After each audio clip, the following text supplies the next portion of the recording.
Hi, this is Bob Wells here, and welcome to Undercurrent Stories. This is the show where we hear about people's interests and uncover some fascinating stories at the same time. I hope you enjoy today's show. Hello and welcome to Undercurrent Stories. In today's show, I'm delighted to be joined by Paul Sloane. Paul is an experienced speaker, course leader and facilitator. A recognised authority on innovation and creative thinking, he speaks and gives workshops to leading corporations around the world. He's also the best-selling author of How to Be a Brilliant Thinker, The Innovative Leader, The Leader's Guide to Lateral Thinking Skills, and he's just brought out his latest book, Lateral Thinking for Everyday, Extraordinary Solutions to Everyday Problems. And today we're going to talk about lateral thinking. Hello and welcome to the show, Paul. Hello, Bob. Great to be on here. So just a bit of history. Before we talk about lateral thinking, could you just tell us, please, a little bit about yourself, what your life journey's been like and how you decided to become involved in what you do now, please? Well, I was born in Scotland. I was brought up in Blackpool. Went to a boys' Catholic grammar school. From there, I got into Cambridge University to study engineering. My first week at Cambridge, I met a girl from Manchester at a dance, and last year we celebrated our 50th wedding anniversary. So congratulations. A long story.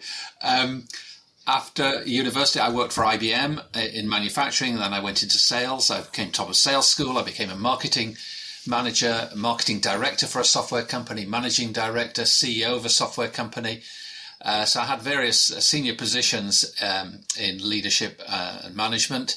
And then for the last 20 years or so, I've been running my own business, helping organizations to improve innovation through lateral thinking. Well, how would you define lateral thinking? Lateral thinking means coming at the problem from the side. Instead of coming head on, doing the conventional things that we've always done, building block on block on block, as it were, we come at the problem, we deliberately look for a different approach, an entirely different approach. So it's about fresh solutions, different thinking. And are these the sorts of things that people would come up, without sort of thinking about the term lateral thinking? Would they come up with them anyway, do you think? Of course. So it's been going on for years, and you could call it creative thinking, you could call it creative problem solving, but it ranges from really big business ideas, like Uber is really a lateral thinking approach to the problem of how do you move people around. And you can't incrementally change a taxi company to become Uber. It's an entirely different approach. It's a taxi company that doesn't own a single taxi. It's an app which is worth $60 billion. And all it does is it links people who want a ride with people who are prepared to give one. Same with Airbnb. That's a lateral idea. It's a hotel company that doesn't own a single hotel room. So that's lateral thinking in action. But people say, well, that's all very well for big businesses, but what about us? So I tell the story of a little old woman, and when she hears the front doorbell ring, she puts on her hat and coat, and she goes and answers the front door. And if it's somebody she wants to see, she'll say, oh, I've just arrived home, come in and we'll have a cup of tea. If it's somebody she doesn't want to chat to, she'll say, oh, I'm just on my way out. Sorry, we'll have to meet some other time. That's lateral thinking as well. That's a great story. And is this the fact we're talking about lateral thinking? We've coined the phrase lateral thinking. Is it a modern concept, or is there any evidence in history that we've seen it before and people have labelled it? Well, it was labelled by Edward de Bono in the 1960s, actually, as lateral thinking. But it's been around for a long time, and we see great examples of it. So in warfare, you see many examples of it. The wooden horse of Troy is a very fine example of lateral thinking. They couldn't break the siege. The Greeks, and then they left a wooden horse outside, and they all departed. And the Trojans pulled the horse inside the city, and we all know the story. Yeah. But a more famous example is Hannibal crossing the Alps to attack Rome from the north. Nobody had ever done it before. It was an entirely new concept. So he would attack them from an entirely different direction. And he brought elephants, and the Roman soldiers had never seen elephants. They had sharpened tusks, and when they charged and roared, the Roman soldiers were terrified of them. So he did a lot of lateral thinking, and he used some very lateral tactics in his battles too. So we see time and time again from ancient history right up until the modern day that creative thinkers have achieved breakthroughs. And yet people are resistant to change. People are very reluctant to try new things, and they're settled in their ways and in their comfort zones by and large. And it's the lateral thinkers who who rock the boat and do things differently. Yeah, some great examples there. And you've obviously gone through some of the benefits of it. Do you think some people are naturally better lateral thinkers than others? Yes, I do. And, all children start off as creative and they ask crazy questions and they come up with crazy ideas. You give them a box to play with and it becomes a castle or a boat or anything else. But as we go through school gradually and into work, all of that creativity and crazy thinking gets ground out of us. And we become more and more conventional. But some people push back and some people deliberately look for different ways of doing things. And they're very useful in business, is to have those kinds of radical thinkers, unorthodox thinkers, people who challenge the orthodoxy and are to some extent heretics. I guess and you mentioned it, you alluded to it earlier on. I mean, we tend to think of a lot of the work that you would do would tend to be in business, public service, or the arts or whatever. The demographic of the listeners that we get to this podcast tend to be guys and girls who are perhaps nearing retirement or in retirement. Do you think it's just as important for them as it is for people in the working life? Yes, I think you can introduce more lateral thinking into your life at any stage. And I think it will give you a more interesting life and make you a more interesting person. And what I advise people to do is to try something new every day. Take a different route into work or go for a different walk. Go to the library and take out some random books that you would not normally read. Go to a museum or art gallery you've never been to before. Watch a film in a foreign language with subtitles, and if you normally read the Daily Telegraph, read Private Eye. If you normally read the Daily Mail, read the Guardian. Just deliberately shake up your routine in order to stimulate fresh thinking. And what benefits are there in that, Paul? I think you have a more interesting life. I think you'll discover new things. You'll discover new routes, new methods. There was a tube strike a few years ago, and people couldn't get to work on the tube in London. And because people in London use the Oyster card, it's possible to track the movements of commuters. And when the tube strike was on, people had to find different ways to work. And then they might cycle, they might take the train, they might take the riverboat taxi or the bus, all sorts of things. And they had to find new routes to work. And when the tube strike was over, it was interesting to find that about 90% of people went back to their old way of using the tube, but about 10% didn't. They'd found a different way, which was actually better, more attractive in some way to them, more pleasing than going on the tube. So when you're forced to find something new, when you deliberately try something, sometimes it doesn't work, but sometimes you discover something really exciting and interesting. That's a great example. You mentioned about children, sort of it naturally comes to them. How is it taught? How is lateral thinking taught in schools these days? Well, it's not. Kids at primary school are very creative and they're drawing and they're creating all sorts of weird things, but gradually as they go through school, I think a lot of that is ground out of them. They're taught critical thinking, they're taught logical thinking, but in order to pass GCSE, which is the main exam at age 15, there are mainly multiple choice questions for which there is one right answer. Yeah. So if there's a question, how many wives did Henry VIII have, then there's one right answer, which is 6. For many problems in life, there's more than one right answer. There are multiple answers. And at A-level and even at university, if you regurgitate the set texts, the pronounced views on most subjects, you will get a very good mark. And if you're a rebel and come up with really outlandish ideas, you'll probably be marked down. So we discourage creative thinking, unorthodox thinking, heretical views, and we see it time and time again. Do you know what? That rings a big bell with me. I did A-level English literature, and we did some Shakespeare, and I remember saying to the teacher, "Well, I think this, I think that. I'm going to put that," and he said to me, "Not if you want to pass the exam, Bob." Yeah, that's right. So there's only one view on Shakespeare. Exactly. Yeah, that's quite. So it's sort of drummed out of us as we get older, isn't it? And some people naturally. My wife actually carries on. She's very good at that type of thinking. Whereas I struggle a bit with that. So hence this particular interview is very interesting for me. So just tell us a bit about when you go into companies and get them to, because it's not just lateral thinking that you do, is it? It's, creative thinking generally. Lateral thinking tends to be one part of it. Could you just tell us a bit about what you would do with a company? You go into a company, have a team of people. What type of things do you do, Paul? Well, what I would typically do is I'd ask them, what's impeding innovation in your organisation today? Yeah. And I explore that. And you get different answers, but there's a lot of commonality.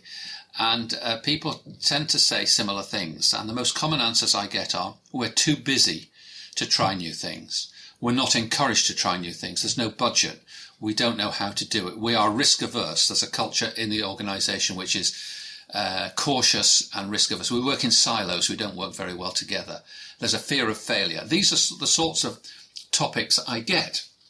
And then typically, I'll take some of those and we'll brainstorm ideas for ways to overcome those. And there are many well-established ideas, but I like the people to come up with their own ideas in their own environment for how they could find time for innovation or overcome a culture which is risk-averse and so on. So we look at these things. And when I'm working with leaders, the interesting is when I work with leaders, I say, do you want more innovation? Do you want people to be more entrepreneurial and try new things? They say yes. And when I speak to people at the bottom of the organisation, they say, do you want to try out new ideas? Would you like to be empowered to try new things? They say yes. And I say, are you? And they say no. And there's a disconnect. The people at the top want more innovation. The people at the bottom want more innovation. It's not happening. And in the public sector, it's the worst of all. It's just the barriers to innovation are very significant. It's very often people in the middle, the supervisors, the middle managers, who are so busy working flat out delivering this quarter's objectives that they don't want any distractions. They don't want their staff experimenting with new approaches, trying new things, exploring sidetracks. So, and this is something that has to be fought. And I see lateral thinking is the key that unlocks innovation. And innovation is something that every organisation needs, and we desperately need in the public sector. Yeah. No, that's interesting. I mean, having worked in the corporate world for many years, I know exactly where you're coming from. And in the work that you've done, Paul, have you? Can you tell us about some of the stories where you've actually seen the benefit of the work that you've done and the results that have happened? Can you tell us any? Can you give us any examples of that? Well, yeah, but they mostly like to keep them quiet, to be honest, for a competitive advantage. I did a workshop with a big Scandinavian pharmaceutical company, and they came up with really great ways to improve clinical trials, which saved them millions of euros. I worked with the AA, and we came up with a scheme to promote their service centres. At the time, they had a range of service centres, and they wanted to gather information about motorists and their cars and when they would need an MOT or a service. And we looked at what resources they had, and they had something called the AA Atlas, which came out every year. And to cut a long story short, the idea they came up with was a thing called an Atlas amnesty, whereby we said to, if you've got a dog-eared old Atlas, come in to one of the service centres and we'll swap it free for a brand new road atlas of Great Britain. It will save you time, it's more accurate. And at the same time, we'll just get down some details about your car and when it's due for its service and MOT. And it was very successful. It got nationwide coverage, the Atlas Amnesty. It was a gimmick, but it did the trick for them. And it was a piece of lateral thinking. Well, that's fantastic. And you got an environmental benefit with the recycling of the old Atlas, I guess, as well. You got it, yes. I think we're in a period of history where I think personally we've had a lot of innovation and creativity over the last sort of century and a half with the Industrial Revolution and the Computer Revolution, etc., etc. But it seems to have, I think it's just got to a bit of a stop at the moment. We don't seem to have, I know we've got AI and all that, but we don't seem to have seen an awful lot of new stuff now. Cars are very much the same, and etc., etc. What are your thoughts about contemporary innovation and inventions? Yeah, there is an argument that the innovation engine has run out of steam. If you consider all of the innovations in, say, the kitchen, which occurred in the 50s and 60s with microwave ovens and tumble dryers and all sorts of food mixers, there's been no big innovation in the home recently. And things have stalled a little bit. But I think we're just going through a pause before we see the impact of some really major innovations. I think you're going to see driverless cars. It'll take longer than we thought. You're going to see driverless trains and driverless planes, pilotless planes. You're going to see artificial intelligence taking up a whole swathe of things. It's going to transform medicine, I think.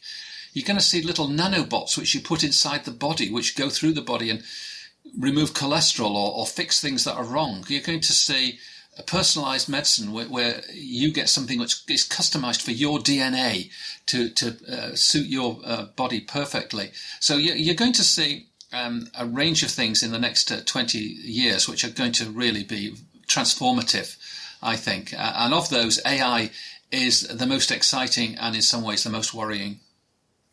Yeah. I always feel like although there hasn't been a lot that we've seen visibly, as you say, we're a bit of a dawn of stuff to do with medicine and operations and stuff like that. So hopefully things will improve in the future. You mentioned earlier on about some of the things that people could do, not necessarily in the workplace, to improve their lateral thinking, improve the quality of their life. Are there any more examples that you could give? Well, I'd say the first thing you should do is get my new book, Lateral Thinking for Every Day, which is packed with examples and stories and things you can do. And what I would argue is you should challenge assumptions. All the assumptions that you have in your life or in your business, in your social life, ask the question, what if the opposite were true? What if we didn't need any taxis in our taxi company? What if we had unlimited resources? What if we had very few resources? And that stimulates lateral thinking. Another thing to do is to ask very basic questions, very childlike questions. And this can stimulate lateral thinking and creativity. And there are many examples in the book of using childlike questions to really challenge assumptions. And then another idea is to deliberately adopt a different point of view, come at the problem from an entirely different direction, and position yourself differently. Think about the problem not from the point of view of whatever you are, but from the point of view of a priest or a mechanic or a doctor or a comedian or a gymnast or something else. How would Sir Alan Sugar handle it? How would Bob Monkhouse handle it? How would an astronaut handle it? And so on. So deliberately using those techniques can be useful in any walk of life. That's really interesting. And that's all those sorts of examples are in your book, are they, Paul? They are in the book, well, we'll yes. put the link to the book in the show notes. So finally, where can people find out more about your work, Paul? Well, my website is destinationinnovation.com. There's a little hyphen between the destination and the innovation, so destination-innovation.com. You'll see me on YouTube. I've got a TEDx talk on there called Are You Open-Minded, which has had over 150,000 hits, so that you can see me in action there, and I've got a channel on YouTube. I'm on LinkedIn. You'll find me, Paul Sloane, on LinkedIn. I'm happy to link with you. And I'm also on Twitter. I'm quite prolific on Twitter. I've got 40,000 followers, and I'm at Paul Sloane, Sloane, on Twitter. So lots of places you can follow me or get in touch. Well, finally, thank you for that. And finally, before I just had a lateral thought, which is a bit worrying. If we've got anybody, if we've got anybody listening who fancies doing something like you, where you go into companies and you show your expertise and all the rest of it, what advice would you give them? I would give them this advice. I'd buy this book, High Income Consulting by Tom Lambert, which tells you how to set up in business as a consultant and how to promote yourself and position yourself. And it's a very good book.